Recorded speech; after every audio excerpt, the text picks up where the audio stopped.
सत्र के प्रधान मेरे आदरणीय पिता तुल्य समान हरिचंदर जी और उम्र में जो मुझे बताया गया सबसे बड़े मेरे पिता तुल्य समान करण सिंह जी और मेरे सामने बैठे वाले सभी मेरे बुजुर्ग जो मेरे पिता तुल्य समान हैं, आप सभी के चरणों में प्रणाम करता हूं।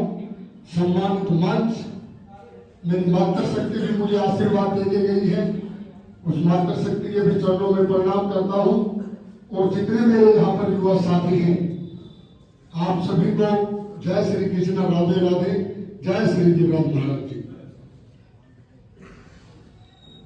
आप सबका ये जो आशीर्वाद, जो इन फूल मालाओं ने मुझे और ये जो पगड़ी पहनाकर ये जो सम्मान दिया है, आपका ये बेटा हमेशा आपका ऋणी रहेगा, आभारी रहेगा। और देखिए, दादा मांडू के प्रांगण में खड़े हैं।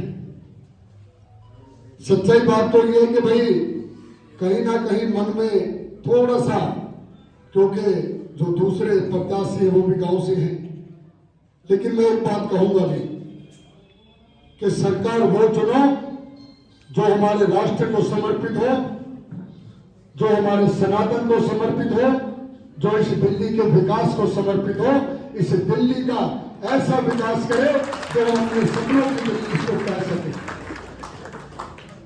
एक सरकार वो है जो पिछले 10 साल से लगातार इस दिल्ली को दीमक की तरह खोखली कर रही है। सिर्फ नाम दिल्ली का है, लेकिन इस दिल्ली को रहने के लायक नहीं छोड़ा। मोदी जी की कितनी सारी योजनाएं जो जनमानस को बहुत सारी सुविधाएं दे सकती हैं, उनको आत्मनिर्भर बना सकती हैं, उन सभी योजनाओं को रोकना इन भ्रष्टाचारियों का काम है।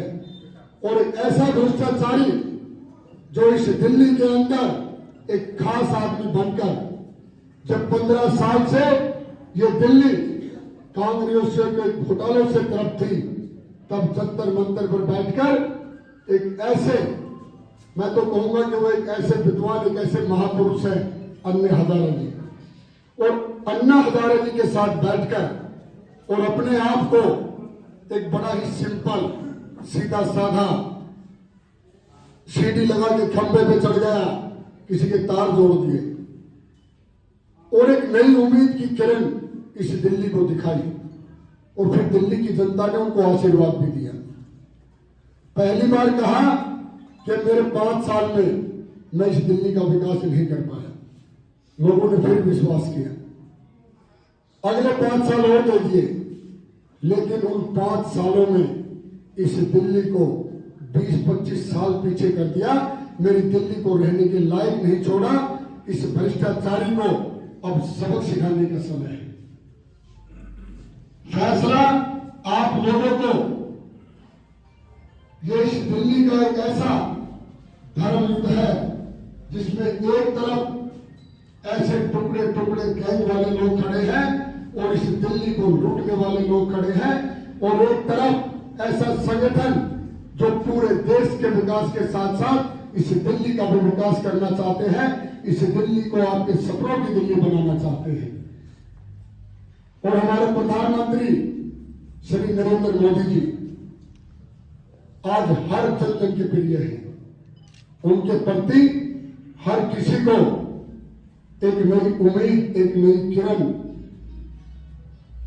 और जब हमारे यशस्वी प्रधानमंत्री मोदी जी ने 2 दिन पहले द्वारका के उस खुले मन से आह्वान किया कि मेरे मन के अंदर पीड़ा है, मैं इस दिल्ली को समय देना चाहता हूं, लेकिन आप मुझे आशीर्वाद देकर और इस दिल्ली का भविष्य संवारने के लिए एक बार मेरे साथ कदम से कदम मिलाकर चलिए और डबल इंजन की सरकार बनवा दीजिए। यह मोदी जी की सोच है। इन्होंने फिर वही बहाने बनाने हैं कि एलजी के अंदर सरकार का नुमाइंदा है, हमें काम नहीं करने देता। अगर ऐसा होता, जब पूरा भारतवर्ष वैश्विक कोरोना महामारी से जूझ रहा था, तब इस भ्रष्टाचारी का शीश महल बन रहा था, जब जन जन हर व्यक्ति एक दूसरे की मदद करना चाहता था कि मेरा कोई पड़ोसी भूखा ना रहे, मेरा कोई पड़ोसी बीमार ना हो। ये सब लोगों के मन में भावना, और ये भ्रष्टाचारी अपने लिए शीश महल बना रहा था। तो कहां से अपनापन और कहां आम आदमी? इतना खास आदमी जो दिल्ली के विकास को सिर्फ अपने विधायकों की तिजोरियों में बंद करके बैठा है। अगर विकास हुआ है तो जो उसके विधायक दिल्ली में हैं उनका विकास हुआ है। देखिए, मैं कोई कमियां नहीं गिनाऊंगा, क्योंकि वो बेटी भी आपकी है जो यहां से निगम पार्षद है, लेकिन प्रत्यक्ष को प्रमाण की जरूरत नहीं है। कहां कहां गांव में जल भराव है और क्या क्या इस क्षेत्र के लिए किया है वो आप सबको पता है। और देखिए, आपसे वादा करके जाता हूं कि मैं इस मुंडका विधानसभा को अपना परिवार मानकर आप लोगों के बीच में आपका बेटा बनकर, आपका भाई बनकर इस मुंडका विधानसभा के गौरव को फिर से लौटाना चाहता हूं। जन जन का मान सम्मान करते हुए इस मुंडका विधानसभा की सभी समस्याओं को जड़ से खत्म करना चाहता हूं। यह मेरा लक्ष्य है। और मेरे गांव का और मेरी इस पूरी मुंडका विधानसभा का फिर से मान सम्मान हो। मेरे प्रत्येक गांव में मेरे बुजुर्गों ने अपने इष्ट देवताओं के नाम बड़ी बड़ी जमीनें और उनके नाम पर बड़े बड़े तालाब, उन सभी का सौंदर्यीकरण हो, वहां पर ट्रैक बने और सभी मातृ शक्ति के लिए कहीं ना कहीं बढ़िया पार्क भी हो, बुजुर्गों के लिए हो। लेकिन ये सब योजनाएं, और अगर दिल्ली के अंदर कोई विकास की नई गति दे सकता है तो आज वो एक ही आदमी है, और वह श्री नरेंद्र मोदी। और मोदी जी जब कोई चीज ठान लेते हैं तो वो उस राज्य की किस्मत बदल देते हैं। और आप सभी जानते हैं कि हमारी दिल्ली से लगते हुई हरियाणा, यूपी, इनका भविष्य इतना उज्जवल कर दिया। वहां पर मोदी जी की सभी योजनाएं लागू हो रही है, जन जन को मान सम्मान मिल रहा है। लेकिन मेरी दिल्ली कहीं ना कहीं पिछड़ रही है।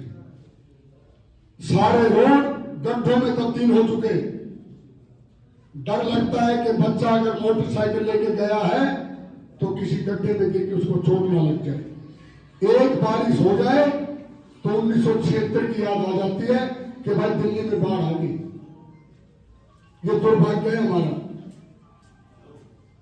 आज हम 2025 में हैं।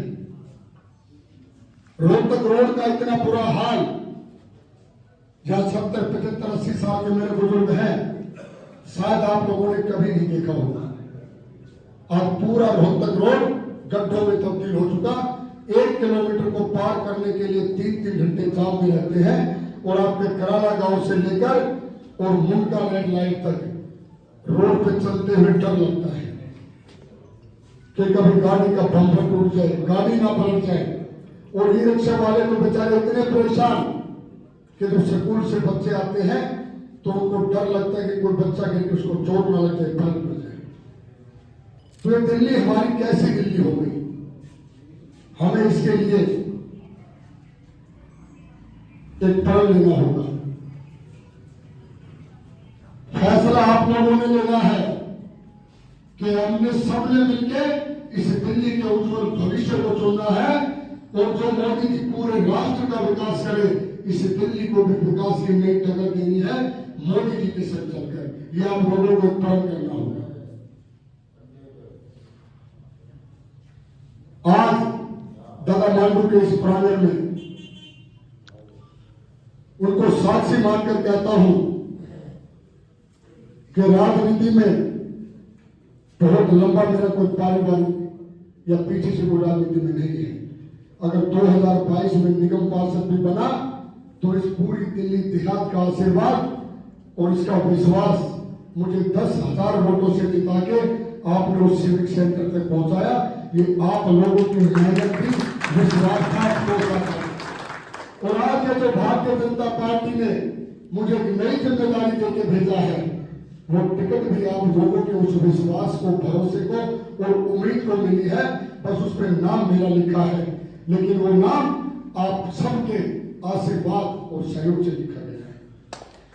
मैं आप लोगों के उस मान सम्मान को लौटाना चाहता हूं और आप लोगों के मन में जो पिछले बहुत सालों से धारणा बना ली कि भाई इलेक्शन के टाइम पर तो झोंक चढ़ स्पर्श करा है और फिर जीतते पास है ऑफिस पर भी बिठा के झुका दीजिए, अभी काम करने थोड़ी देर में मिलियो, तो आपका बेटा ऐसा कोई काम नहीं करेगा। जहां आपके दिल को ठेस लगे, जहां आप मिलोगे, चाहे मुझे घर पे आके मिलना हो या आप मुझे कहीं मिलो, सबसे पहले झुककर और ज्यादा मान सम्मान देते हुए आपका मान सम्मान करूंगा और इस मुल्क का विधानसभा की हर समस्या को खत्म करने के लिए आप लोगों के साथ कंधे से कंधा मिलाकर इसका पूरा करने का।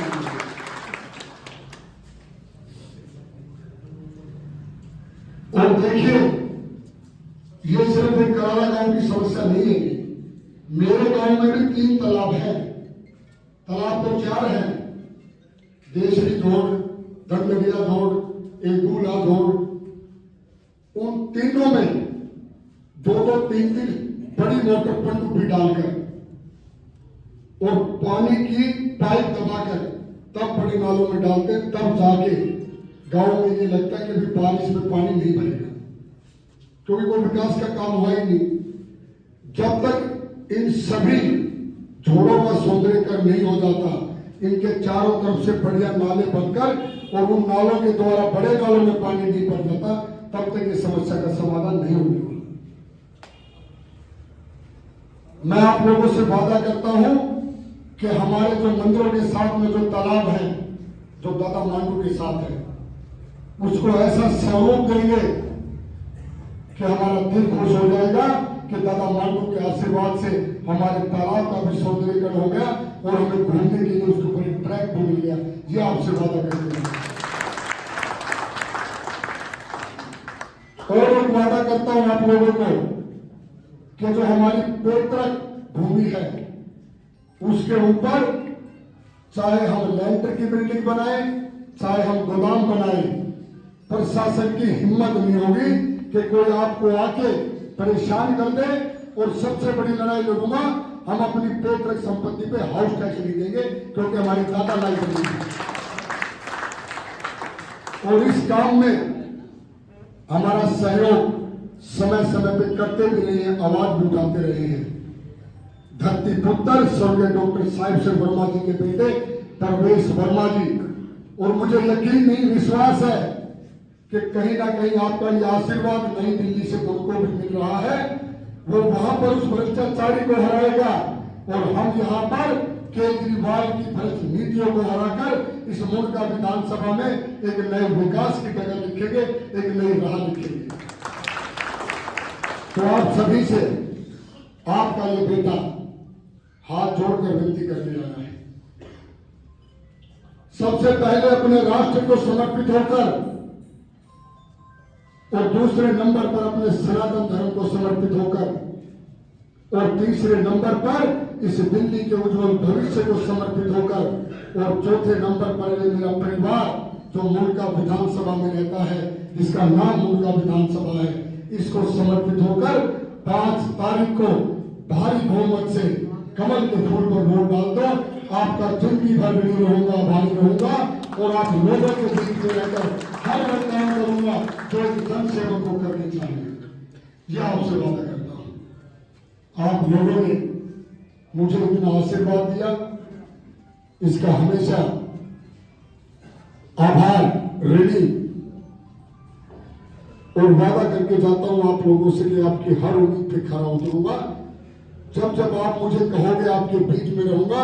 और ये भी वादा करके जाता हूं कि मेरे किसी भी बुजुर्ग को, किसी मातृशक्ति को, युवा साथी को किसी काम के लिए घेवरा मोड़ पर नहीं, आप लोगों के बीच में कहीं नजदीक ऑफिस बनाकर और वो ऑफिस आप लोगों को समर्पित कर दूंगा। वो आपका अपना ऑफिस होगा, वो गजेंद्र विधायक का कार्यालय नहीं होगा। ये वादा करता हूं आपसे। तो आप सभी ने ढेर सारा मुझे आशीर्वाद दिया, उस आशीर्वाद को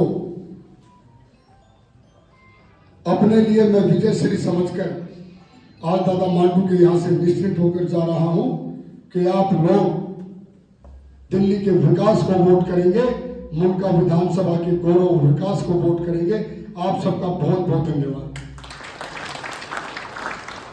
एक विशेष सूचना भी दे रहे हैं कि अभी 2 बजे हरियाणा के मुख्यमंत्री नायब सिंह सैनी अपने मुंडका चौक पर आएंगे गजेंद्र भाई के समर्थन में। तो एक बार अपने डिस्पेंसरी के पास बस लग जाएगी, तो सभी से बुजुर्गों से प्रार्थना है कि आप ज्यादा संख्या में नायब सिंह सैनी का वहां पे एक तो बड़ा हरियाणा का सिंगल भी आएगा, तो भाई के समर्थन में जरूर पहुंचे।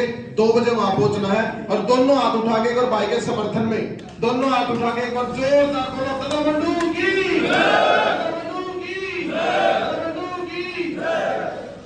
भाई को मुझसे विजय बनाएंगे और फिर अपने क्षेत्र की समस्याओं का समाधान करेंगे। गजेंद्र भाई, हमारे गांव में शमशान घाट है, शमशान घाट में ना लाइट की व्यवस्था है, ना पानी की व्यवस्था है और चारों तरफ फिरनी रोड टूटे पड़े हैं। तो आपने देहात के गांव का, कॉलोनियों का, हर जाति को, समाज को साथ लेकर अपने क्षेत्र का समाधान करना है।